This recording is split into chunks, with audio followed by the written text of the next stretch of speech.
definitely going to be a little bit different project tonight. So this chainsaw belongs to a friend, and rather unfortunately for him, the engine in it's going out. It's locking up when it's getting hot, and it's getting pretty much impossible to start hot. You pull this and it ain't moving. The engine's locked up solid. I've ran it, taken it apart, and verified it's locking. I've had the engine apart, and it doesn't actually look too terrible inside, but it's not rotating over when it's warm. So I priced out a rebuild for it, and it's a lot cheaper just to go ahead and buy an entire engine. These farm techs, from what I've heard, are Chinese engines, but it's less than $200 delivered to your door for an engine that I don't have to spend any time assembling. I just have to swap everything over to. So we'll see if it's, in the long run, a better deal than getting factory parts and rebuilding this one. But budget-wise, I think that's going to be the better choice for right now to get this saw back up and going, because they do use the saw quite a bit. But I'm going to grab a few tools, get a few things laid out here, and we're just going to go ahead and start stripping this thing down to nothing and then rebuilding it on this engine.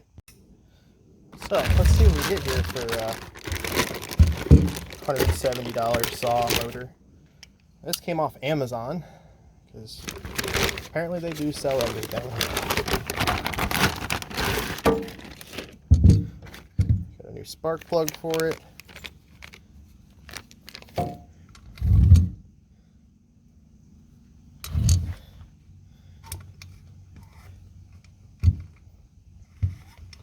Turns over.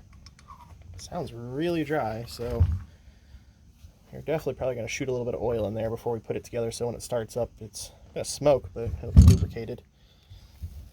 Other than that, there really isn't much to it. It's pretty basic, but like I said, it was a way cheaper deal than buying the parts and having me build the engine in that saw. Big problem is the crank that's starting to lock up and the crank bearings that are going out of it, and the rebuild kits do not include the crank. They're usually just a piston and a jug for it, so having to get those parts from Stihl was going to be pretty expensive, at least comparatively to going this option. Alright, so get this saw taken apart. Luckily, pretty much everything's a T27 Torx on these.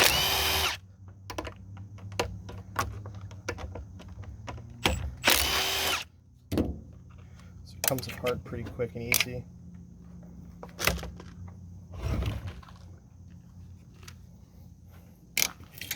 Just keep setting parts aside as we go.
Sometimes you run into issues where the saw gets packed full of sawdust. Can't get a bit in there. I'm going to have to get a screwdriver to pop that off. But once you get the cover for the muffler there popped out, you can reach right in behind it. And there's 2 screws inside of there to hold the muffler to the engine.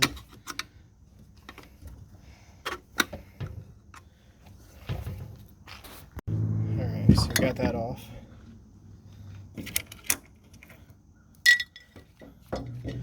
Go straight inside there, either side.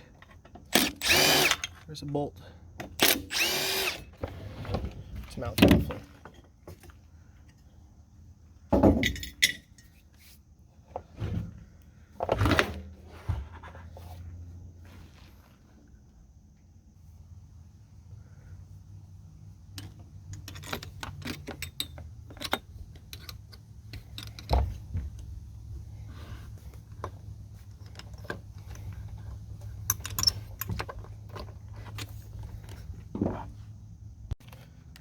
Let's go ahead and get the bar off this thing, make this a little bit smaller. Also need to get access to get the rest of the chassis undone from it.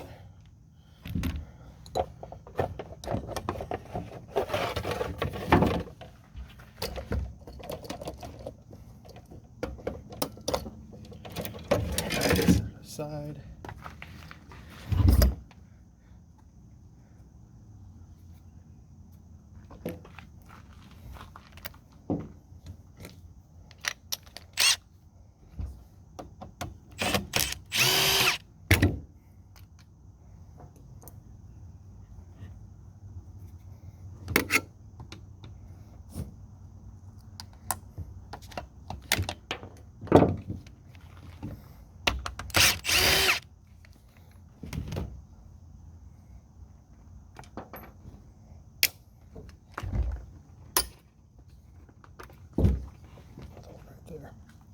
There.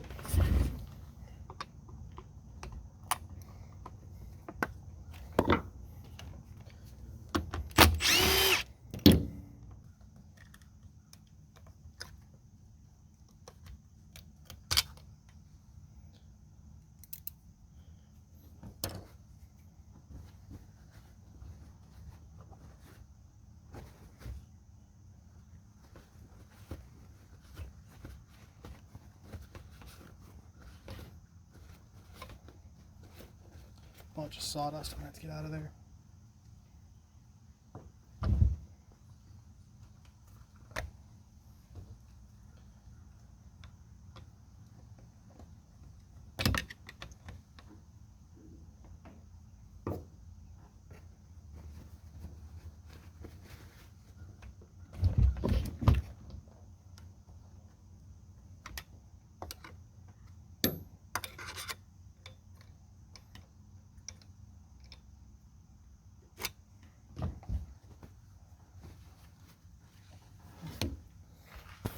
After a little bit of persuading,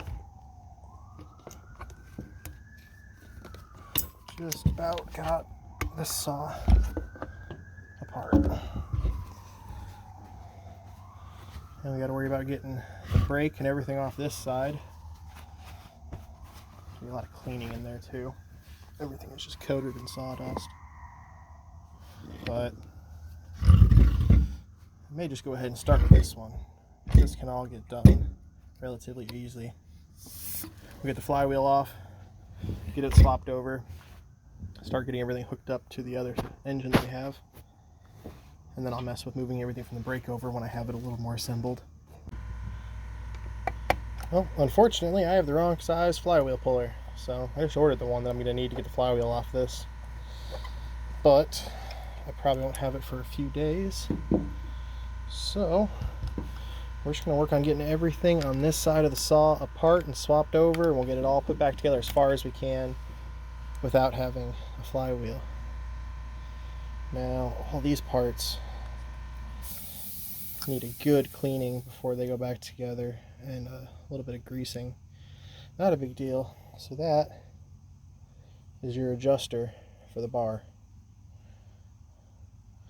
So I'll set that aside, get it cleaned up. That's everything out of that section that needs to be moved. And then I just need to get the brake and everything in here apart, but we'll go as far as we can with what we have. I don't know if I'm going to need a specialty tool on this side or not. Take the hub off, but we will see when I get in there. Doesn't that just look appetizing? Also, when you guys go to take these apart, the clutch, it's reverse thread. If you don't know that, you'll have a really fun time getting that off there.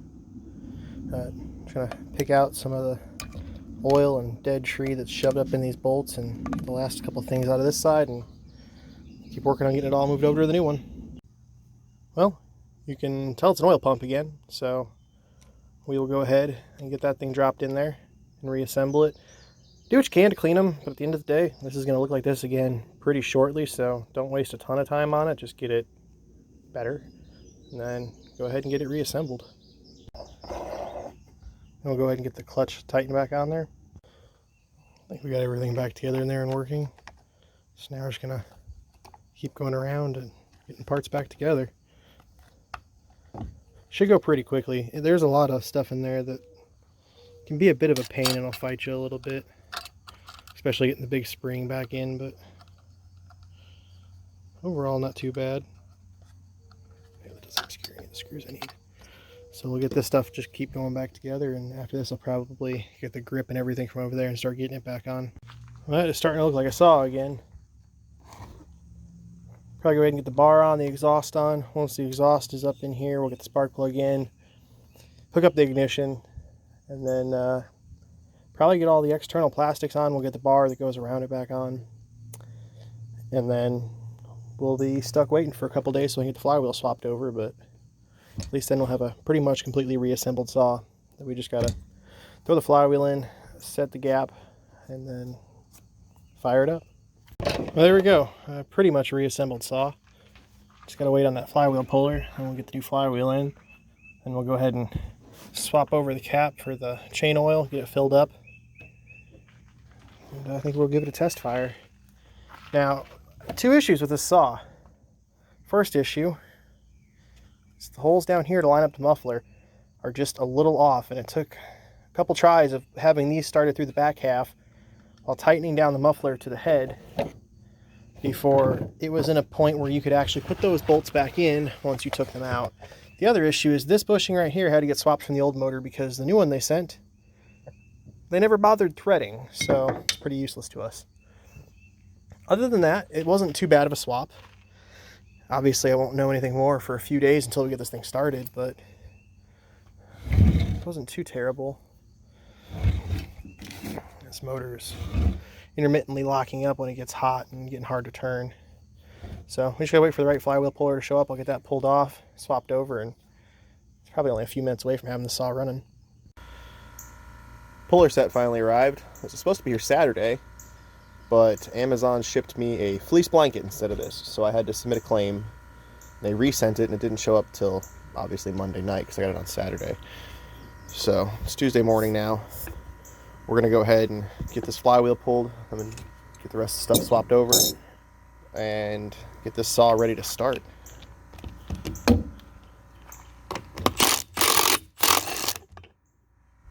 That was easy. Pretty sure I'm going to have to get the Woodruff key out of this one to swap over to the other one.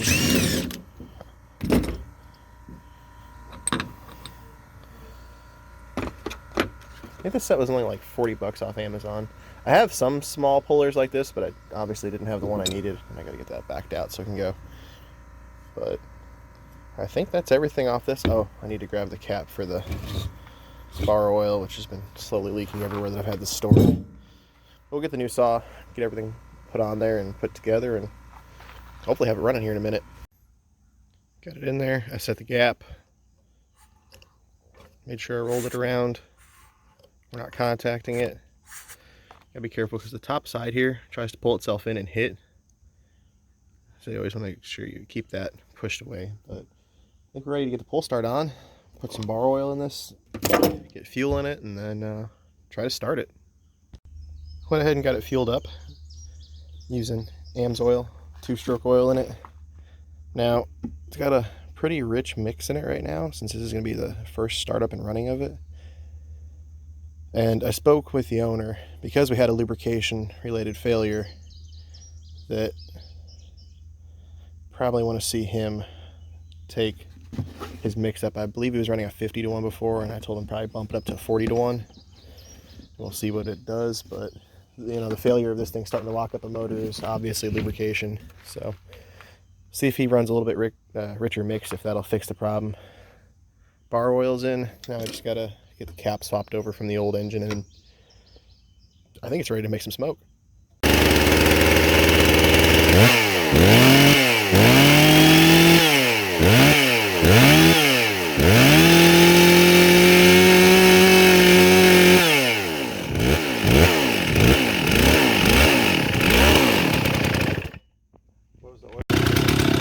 Well, it runs. That took a little bit to get it going the first time. Had to take it back apart and reset the gap on the coil. But it's going.